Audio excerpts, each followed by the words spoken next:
యూట్యూబ్లో first time అనుకుంటా ఇలా చేసి చూపించడము. చాలా టేస్టీగా ఉంటుంది.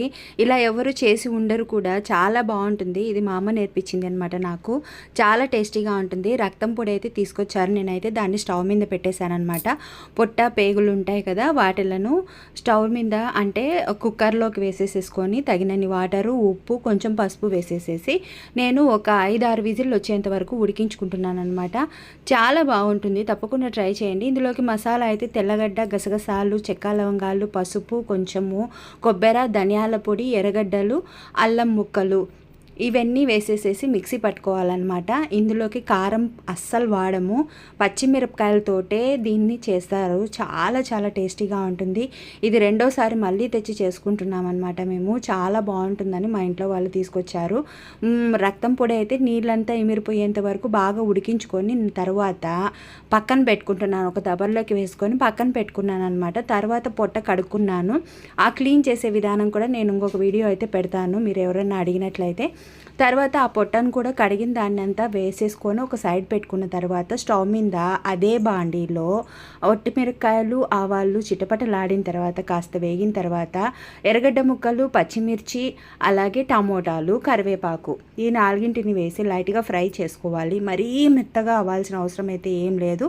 తర్వాత ముందుగా చేసి పెట్టుకున్న రక్తం పొడి, పొట్టపేగులు ఉన్నాయి కదా, వాటిని కూడా వేసేసుకొని ముందుగా ప్రిపేర్ చేసి పెట్టుకున్న మసాలాను కూడా వేసేసేసుకొని బాగా కలుపుకొని తగినన్ని నీళ్లు వేసేసి ఉడికించుకోవాలి. దోశలేక కానీ ఎక్కువగా నేను దోశలేకే చేసుకుంటానండి. చాలా బాగుంటుంది. పూరీలకు కూడా చాలామంది తింటుంటారు. కారం పొడితో చేసుకుంటారు, కానీ ఈ విధంగా ఒక్కసారి ట్రై చేసి చూడండి. ఇంతవరకు యూట్యూబ్లో ఎవరు ఈ విధంగా చేసి ఉండారనమాట.